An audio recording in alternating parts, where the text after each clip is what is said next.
Salut tout le monde, bienvenue sur Imitsu Retro. Aujourd'hui, je voudrais lancer un débat. Je suis dans une situation, comment vous expliquer? Ma dernière vidéo, c'était pour vous expliquer que l'application Picoma s'arrêtait parce que Picoma France ferme ses portes. Son propriétaire, une société coréenne, a décidé d'arrêter Picoma France par manque de clients payants. Donc, comme je disais, je sais bien, je vais pouvoir récupérer un peu de pouvoir d'achat, surtout que depuis que j'utilisais l'application, donc depuis 2 ans, j'avais pratiquement pas acheté de manga en fait. Et le problème, c'est qu'aujourd'hui, j'ai fait la liste des livres que j'ai de retard, et j'en ai à peu près pour 1500 € de retard. En fait, c'est simple, 2 ans sans en acheter, 2 ans de retard sur mes achats, et ça fait dans les 1500 €. Parce que je rajoute des nouveautés que j'ai pas achetées, que j'aurais aimé acheter et tout. Le problème, c'est que j'ai plus de place dans mes bibliothèques. Enfin, il suffirait que je range un peu le bordel. Mais bon, j'ai quand même plus de 3000 mangas. Et que je me rends compte qu'il y a des séries que j'ai envie d'arrêter, voire de revendre. Parce que la série est bien. Parce qu'une série que j'aime pas, je la continue pas et je m'en débarrasse rapidement. La question se pose pas. Par contre, quand la série, je l'aime et qu'elle est en cours, c'est très rare que je l'arrête ou définitivement. Ça m'arrive de faire des arrêts de temps en temps pour raisons financières, mais jamais je l'arrête en me disant non, cette série, j'arrête, je n'achèterai plus, je vais la continuer. Donc, je suis en train de me poser la question, quelle série je vais arrêter, quelle série je vais revendre. Parce qu'au final, le débat que je veux lancer, c'est pourquoi on garde une série plutôt qu'une autre. Attention, je m'explique bien. En regardant mes livres, je me disais, ah oui, celle-là, je la garde parce que celle-là, ah ouais, elle est bien, j'ai bien aimé et tout, je la relis souvent. Bon, là-dessus, si tu relis souvent, il n'y a pas de problème. Mais il y a des livres que depuis que je les ai achetés, je ne les ai jamais relus. Et pourtant, je suis capable de dire tout ce qui se passe dedans. Parce que j'ai beaucoup aimé la série, j'ai envie de la garder, mais j'ai pas spécialement envie de la relire actuellement. Parce qu'elle est trop présente dans ma mémoire. Il y a aussi tout l'aspect nostalgique. J'ai en manga des séries que j'ai vues dans mon enfance et que il est hors de question que je me débarrasse. Je vais vous donner un exemple simple. Prenez Wingman. Wingman, je l'ai 2 fois. En plus, j'ai 2 fois la série. J'ai la version Manga Plus qui était sortie donc dans les années 90, mais qui avait été stoppée, donc la série était incomplète. Et j'ai la réédition, donc qui est chez Tonkam, si je me souviens bien, complète, il y a les 11 tomes, il y a toute l'histoire. Alors autant, série nostalgique, que je garde la série complète, parce que j'aime la série, machin, ok, pas de problème. Et vous me direz, oui, mais du coup, ta version Manga Plus, en plus, qui est incomplète, pourquoi tu la revends pas? Il y a quand même le petit côté collection. J'ai la série de l'époque, avec tous les livres qui étaient sortis à l'époque, donc incomplet. Donc, non, je la garde. On va prendre une autre série qui s'appelle Une balance, une balance. C'est une série qui est faite. En fait, j'ai plus ou moins toutes les séries du scénariste. C'est un manga, c'est une série coréenne. Euh, J'aime beaucoup les scénarios qui est fait par cet auteur. Je vais être sûr de ne pas vous dire une bêtise, je vais quand même vérifier le nom. Voilà, le scénariste c'est donc Dam Young Lim. Voilà, Dam Young Lim. Voilà. Alors, la série est. Bon, elle est bien, mais sans plus, tu vois. C'est vraiment de tout ce qu'a fait l'auteur, c'est pas du tout celle que je préfère. En plus, apparemment, il y a une suite qui est sortie en Corée et qui n'existerait pas en France. En réalité, en dehors du concept de j'ai toutes les séries de l'auteur, c'est le genre de série que je pourrais être prêt à me séparer. Mais je ne le ferai pas. Et pour ça, il y a une raison très simple. Pour le côté collection. Alors, vous allez me dire, oui, ça revient au fait d'avoir toutes les séries de l'auteur. Non. C'est que cette série, elle a une particularité, en France, attention, elle a une particularité en France. C'est qu'elle a été dans plusieurs éditeurs. En fait, elle a fait 10 tomes. Les 6 premiers tomes sont sortis chez Tokebi, mais Tokebi a fermé. Certaines personnes qui travaillaient chez Tokebi ont réouvert une autre société d'édition, Donc, de mémoire, il me semble qu'elle s'appelait Samji, si je me souviens bien, où ils ont sorti les tomes 7 à 9. Le tome 10 n'existe pas en France. Donc, vous allez me dire, donc il te manque le tome 10. Et non, j'ai le tome 10 en version coréenne. Donc, j'ai de 1 à 6 chez Tokebi, j'ai de 7 à 9 chez Samji, et j'ai le tome 10 en version coréenne. Alors oui, effectivement, la série, je pourrais m'en passer, parce qu'elle est bien, mais sans plus. C'est pas le meilleur qu'a fait ce scénariste, parce que c'est un scénariste qui écrit beaucoup d'histoires de fantasy que j'aime bien, et là, c'est pas du tout une histoire de fantasy. C'est une comédie romantique, ecchi, en fin de compte, ouais, on peut dire, c'est une comédie romantique ecchi. Mais le fait de l'avoir chez 3 éditeurs, machin, je trouve qu'il y a un petit côté pour l'histoire du manga en France, tout ça. Bon, on va dire, ouais, tu te cherches une excuse. Alors, je vais donner un exemple où je suis prêt à me séparer. Eden Zero, chez Pika, de Hiro Mashima. Alors, j'ai Fairy Tail, j'ai Rave, j'ai les Monster Hunter qui sont faits par Hiro Mashima. En fait, je crois que j'ai pratiquement tout ce qu'il a sorti en France. Mais bah, c'est tout un peu pareil en fait. Eden Zero est une bonne série, mais il y a trop le dessin style Fairy Tail ou Rave, ça dépend des personnages. C'est un shonen, tout ce qu'il y a de plus classique et tout. Pour vous dire, j'ai même la version couverture alternative pour les 48 heures de la BD. En fait, en France, tous les ans, vous avez les 48 heures de la BD. Vous avez des tomes à prix réduit. Je crois que c'est 1 ou 2 euros. Et je l'avais acheté pour le côté collection. Pour dire, ah, vous avez vu, j'ai les 2 tomes 1, j'ai la couverture alternative des 48 heures de la BD, machin. Bah là, par exemple, j'ai que 14 tomes sur les... Je crois il y en a... On doit être au 23, 25, quelque chose comme ça actuellement. Donc, c'est-à-dire que j'ai au moins une dizaine de tomes de retard. Et en fin de compte, la série m'ennuie. C'est une bonne série. Je ne lui trouve pas... J'ai rien à lui reprocher en dehors du fait que j'ai décroché. C'est une série d'Hiro Mashima, telle qu'il en a fait tant d'autres. Et bah, je dois faire des choix. Bah, ça, par exemple, Eden Zero, c'est une série que je vais me séparer. Parce que je dois faire des choix. Je dois faire de la place et je vais les revendre pour gagner de l'argent. Donc je ferai pour un moment les 14 tomes, plus le spécial 48 heures de la BD avec. Mais voilà. Vous prenez Fairy Tail sans Yard Quest. Alors ok, c'est la suite de Fairy Tail et tout. Parce que moi j'ai même été jusqu'à acheter le Fairy Tail 0, machin tout. Ok, c'est vrai, j'ai beaucoup aimé Fairy Tail, mais je m'aperçois que je ne la relis pas. Et j'ai pas envie de la relire. Et c'est là la différence. Un Dragon Ball, j'ai envie de le relire. Un Naruto, j'ai envie de le relire. Un Dragon Quest Quête de Dai, j'ai envie de le relire. Et je le fais. Toute série-là, je les régulièrement. Au fait, attends, quel tel endroit, je commence à prendre un tome pour vérifier un chapitre, puis je me retrouve à lire la moitié des trucs. Mais Fairy Tail, non. Alors, pour le moment, j'ai envie de garder tout ce qui correspond à Fairy Tail. J'ai déjà revendu les collectors, parce que c'est pas la première fois que je m'aperçois que Fairy Tail, j'ai pas... le côté collection n'y est pas. Du coup, les collecteurs que j'ai achetés à l'époque, depuis je les ai déjà revendus, ça a servi à payer l'ordinateur d'ailleurs, enfin une petite partie. Mais du coup, le 100 Yard Quest, où j'ai des tomes de retard, lui pour le moment je vais l'arrêter. C'est pas ma priorité dans les séries que je vais racheter.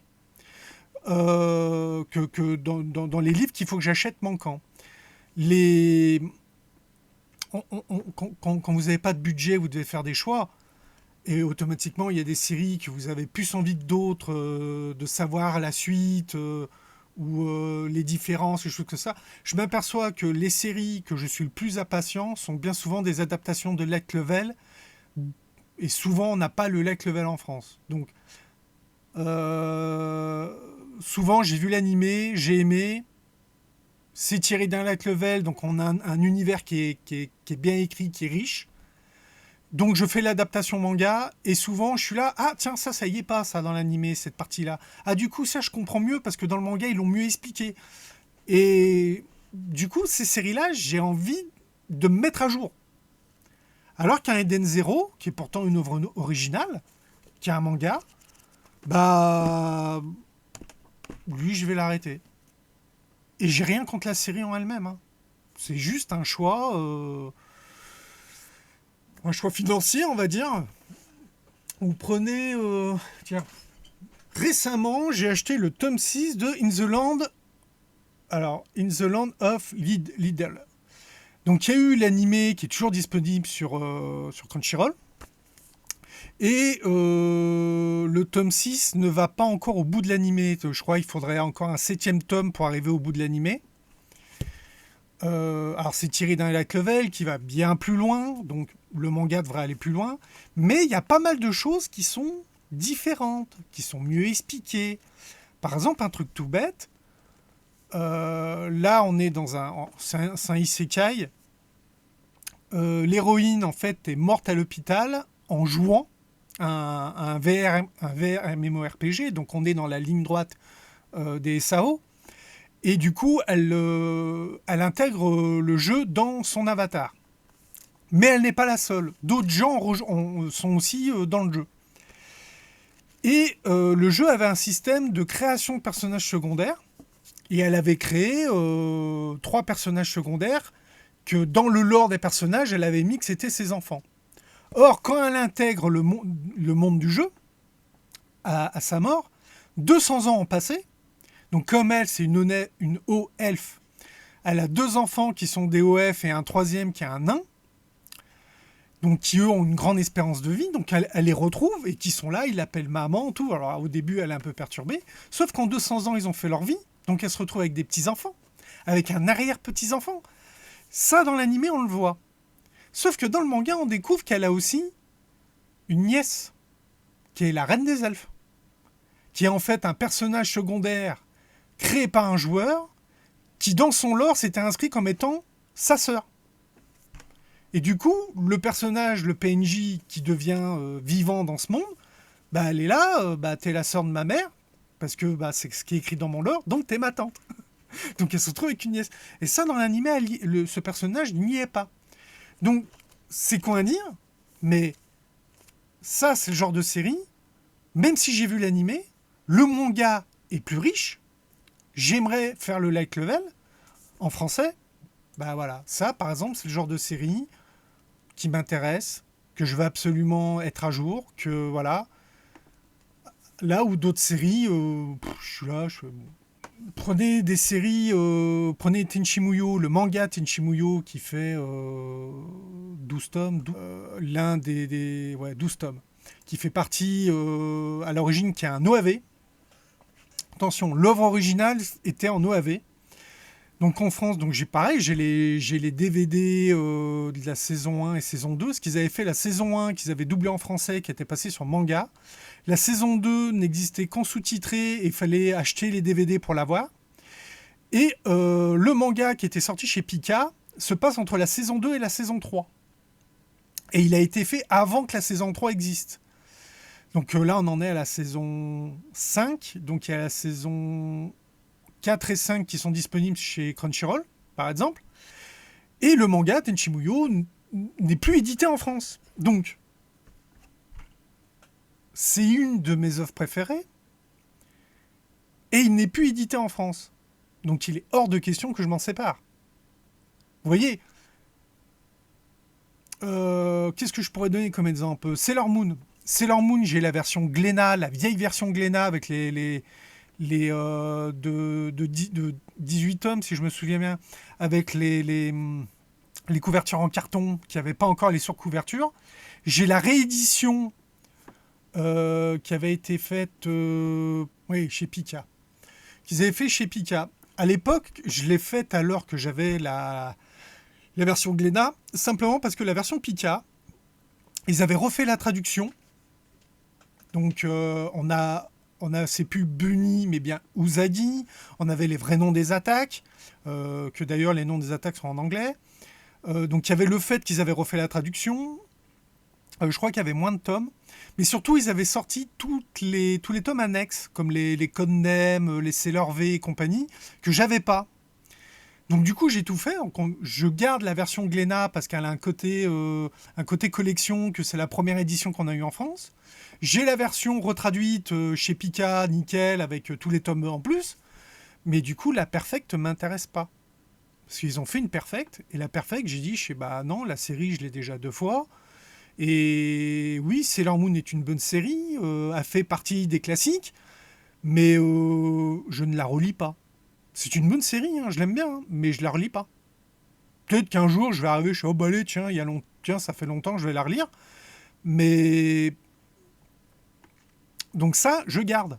Par contre, je prends la décision de ne pas faire la Perfect parce que l'objet collection que représente la Perfect, je m'intéresse pas. Vous prenez Dragon Ball, j'ai la version 35 tomes, j'ai la Perfect avec les couvertures rouges. Ils avaient fait les versions en coffret avec les couvertures japonaises. J'ai fait, bah non, j'ai la version Perfect en grand format. Ouais, c'est bon, hein, je vais pas l'avoir 50 fois. Pourtant, j'adore Dragon Ball.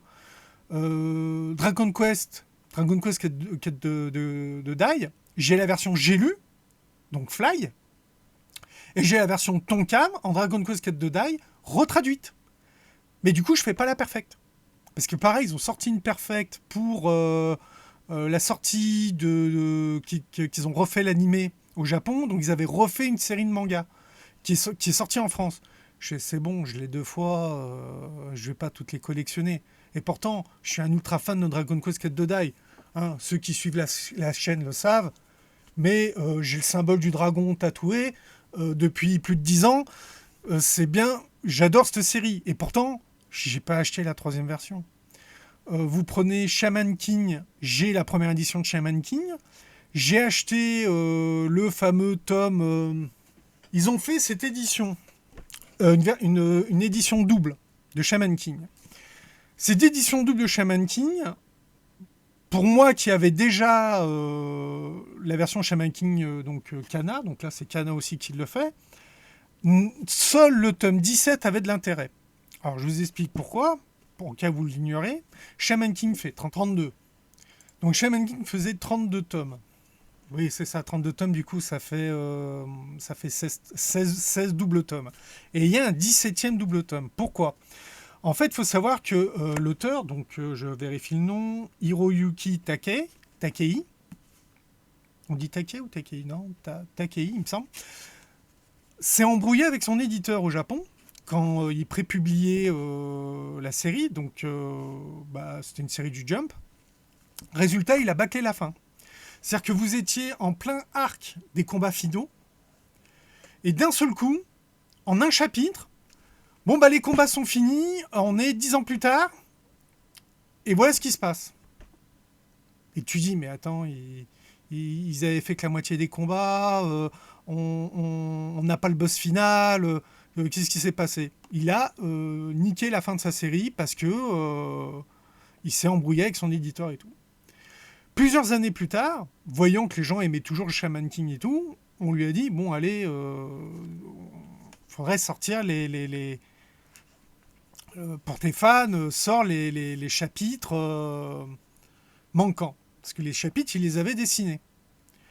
Et donc, c'est ce fameux tome 17. Donc, il y a de 287 à 299. Donc, ça fait pas mal de chapitres qui sont regroupés dans ce tome 17 et qui vous permet d'avoir la fin comme elle aurait dû être. D'avoir les combats manquants. Par contre, la fin est la même parce qu'en fait, le chapitre qu'il avait sorti pour bâcler, c'est vraiment la fin. Maintenant, il faut savoir qu'au Japon, ils n'ont pas fait comme ça. Au Japon, ils ont fait une réédition de toute la série. Et à la fin de chaque tome, ils mettaient un des chapitres manquants. Donc, vous étiez obligé de racheter toute la série pour avoir les chapitres manquants. Et du coup, quand vous lisiez la série, vous vous retrouviez avec un chapitre qui était tout à la fin. En France, quand ils ont fait cette double édition, ils ont été intelligents, ils ont dit non, non, non, nous, tous les chapitres, on va les mettre en un tome, le tome 17 à la fin. Donc là, bah, du coup, j'ai le tome 17, ce qui me permet d'avoir la fin. Puis j'avais dit, ouais, non, ça fait con d'avoir qu'un tome, donc j'avais commencé à acheter les doubles. Bah ça, par exemple, c'est pas une priorité. En fin de compte, comme il n'y a que le 17 qui m'intéresse, j'hésite entre simplement mettre en pause, ne pas acheter les manquants et de voir ça quand j'aurai du budget, ou carrément dire, je garde le 17 et je revends les autres. Parce que ça me fera de la place et ça me fera de l'argent, parce qu'au final, seul le 17 est intéressant pour moi, qui est déjà la version d'origine. Alors après, on pourrait me dire, bah non, vends la première version, et avec l'argent de la première version, tu complètes celle-là, et comme ça, tu l'as qu'une fois. Je préfère avoir la première version, parce qu'il y a le petit côté première édition, première publication. Alors, je pourrais continuer cette vidéo pendant très longtemps, à vous exposer tout un tas de séries. En plus, là, le Shaman King, j'avais déjà fait une vidéo qui en parlait sur la chaîne. Donc, cherchez sur ma chaîne les vidéos qui parlent de Shaman King. Mais, aujourd'hui, j'ai beaucoup de séries où j'ai du retard. Là, je suis en train d'essayer de regarder, je vois plein de séries où j'ai des trous, où je pourrais dire, ah bah tiens, il y a celle-là, il y a celle-là. Tiens, d'ailleurs, pour continuer à Shaman King, ils ont fait une suite qui s'appelle Shaman King Flowers, que j'ai pas aimé, et il y a Shaman King Star. Donc par exemple, le Shaman King Flower, en plus d'être en retard, je pense que je vais les revendre. Parce que bah, le personnage, je l'aime pas. Voilà, tout simplement, je l'aime pas. Donc je pense que Shaman King Flower, je vais la revendre, et Shaman King Star, je vais même pas les acheter. Prenons Dragon Ball Super. Alors, il y aurait beaucoup de critiques à faire sur Dragon Ball Super, mais ils vendaient les tomes en coffret. Donc tu avais un coffret avec 2 tomes. Et ils ont arrêté. Donc je crois que ça doit être le dernier qui était sorti, donc qui s'arrête au tome 8. Du coup, je n'ai pas acheté les tomes qui suivent, puisque moi je voulais en coffret. Donc maintenant, la question se pose, soit je rachète toute la série en individuel, et je revends les coffrets pour un collectionneur, parce que, bah, comme j'ai dit, il y a beaucoup de choses à redire sur Dragon Ball Super, donc peut-être que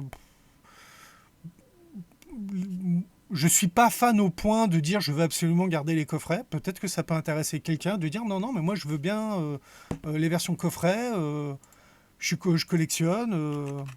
Oui, c'est bien ça. Vous voyez, il y a 22 tomes individuels, mais il n'y a que 4 coffrets. Donc j'ai les 4 coffrets. Et autant, oui, je veux avoir la série en manga, autant les coffrets.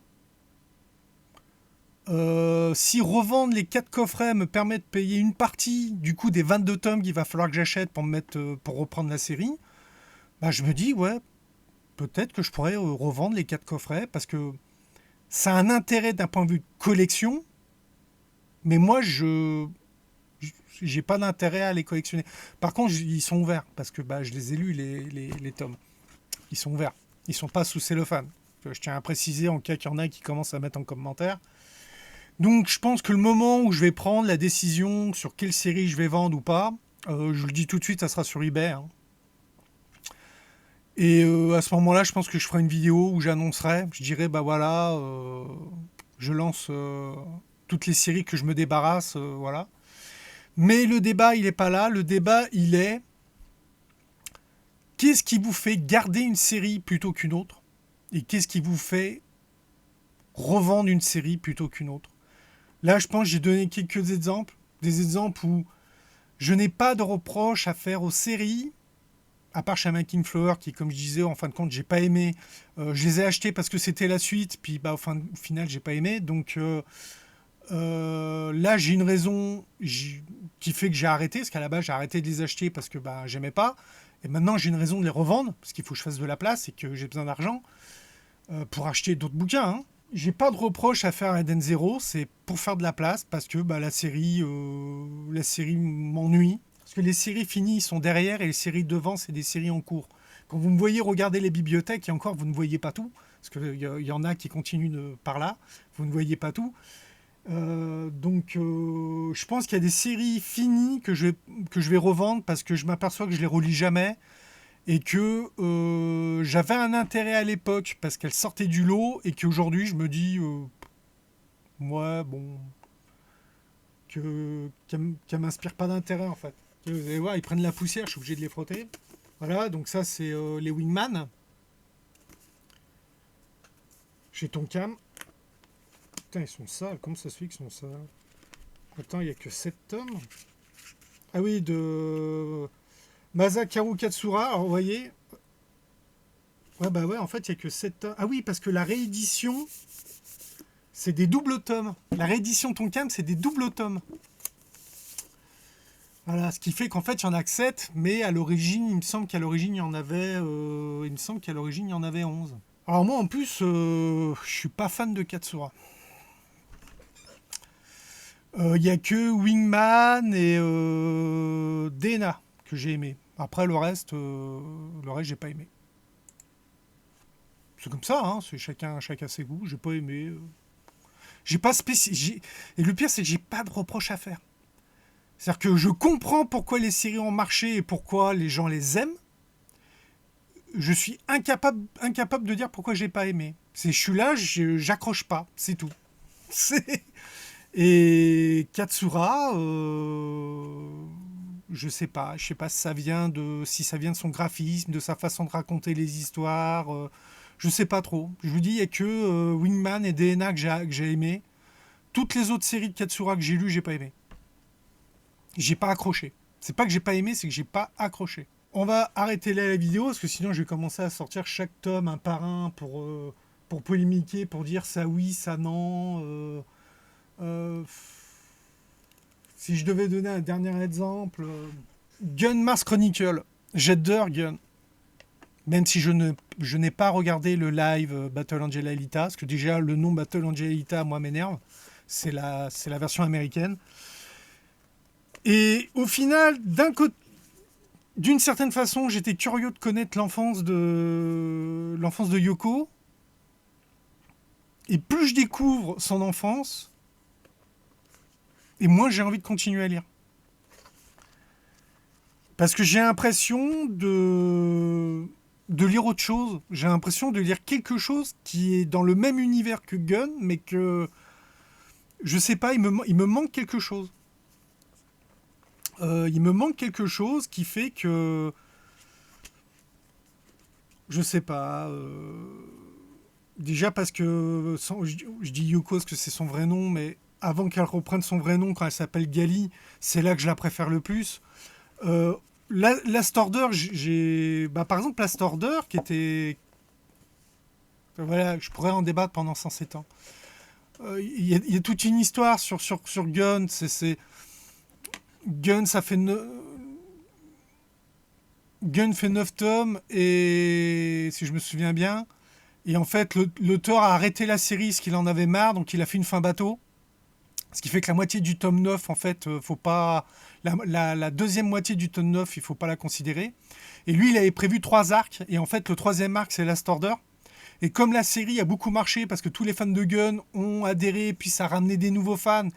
Donc je pense, après, tu as l'engrenage commercial qui rentre. Donc on lui a demandé de rallonger. Donc on se retrouve avec un Last Order qui fait, je sais plus, 18 tomes, enfin, qui est beaucoup plus grande que la série d'origine.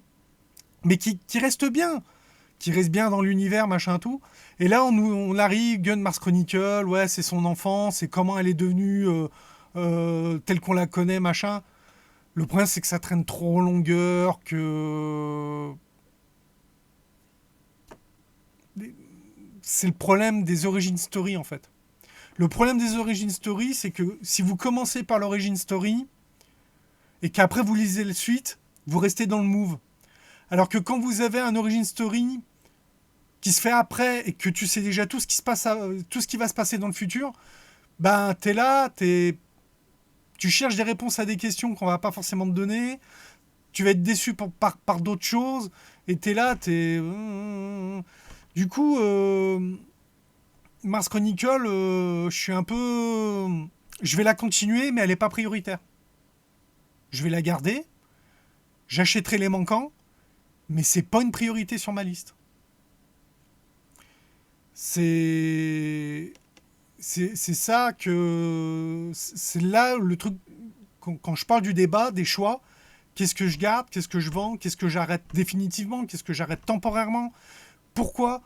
Et du coup, vous êtes obligé d'analyser chaque tome, mais aussi d'analyser ce que vous avez ressenti, ce que l'histoire vous a fait ressentir. Et je pense qu'il y a des séries que je garde aujourd'hui, et que ça se trouve dans quelques années, je dirais, mais pourquoi j'ai gardé ça? Et puis je vais m'en débarrasser. Pour l'ordinateur, j'ai revendu des bouquins. Par exemple, j'ai revendu Toon Exorcist. Parce que j'avais lu une série de l'auteur qui était Bimbogami, que j'avais aimé. Donc quand Toon Exorcist est sorti, j'ai fait ah bah tiens, cet auteur, j'ai bien aimé. J'ai fait la série. J'ai aimé au début, puis je trouvais que ça tournait trop en longueur. Dire, la série est même pas encore finie au Japon. On est sur la fin, mais elle est pas finie au Japon. Bah ça, c'est typiquement la série. J'ai arrêté temporairement. J'ai fini par l'arrêter définitivement. Je l'ai revendu en début d'année pour avoir de l'argent pour mon ordi. Mais je veux connaître la fin, donc je vais lire la fin en scan. Mais je sais que je ne vais pas la relire, que je ne regrette pas de ne plus avoir la série. Et aujourd'hui, la question que je me pose, c'est est-ce que je vais garder Bimbogami, la série du même auteur qu'il avait fait avant Twin Star Exorcist? Parce que je m'aperçois, oui, j'ai aimé la série, mais je ne la relis pas. Et je n'ai pas envie de la relire. Quand je vois la série dans la bibliothèque, je me dis pas ah ouais tiens, il faudrait que je me la relise ou que je passe devant en fait, je l'ignore. Donc je pense que ça va être une question aussi d'ici parce que je pense que je vais faire ça en septembre, que je vais me dire bah en fin de compte cette série là je la garde pas. C'est comme ça qu'on finit par faire des choix. Et du coup à la fin, si j'arrive à faire mon tri, je pense que je ferai une vidéo pour montrer toutes les séries que je vais me débarrasser. Et quand j'aurai tout revendu, parce que je pense qu'il y en a qui vont finir en easy cash ou cash converter, parce que il y a grande chance que j'arrive pas à tout vendre sur Internet. À la fin, je pense que je ferai une vidéo où je dirai voilà, j'ai récupéré tant d'argent, voilà les bouquins que j'ai achetés avec. Bah, par exemple, tu as là, je vois Remonster, une série que j'avais découvert par hasard en scan il y a longtemps. Donc j'avais aimé, donc je l'ai acheté en bouquin quand il est sorti en France. Et puis maintenant il est sorti en animé, je ne regarde pas l'animé. Et je regarde même plus les scans. C'est-à-dire qu'il y a un moment ça m'a plu, et arrivé à un moment j'ai décroché. Donc ça, typiquement, je vais les revendre. Parce que voilà, parce qu'en fin de compte, la série, j'ai décroché, tout simplement. Allez, je vous dis à bientôt pour une prochaine vidéo. Mettez en commentaire ce que vous pensez, vous, du débat. Pourquoi on garde ou pas une série. Et je vous dis à bientôt pour une prochaine vidéo. Bye.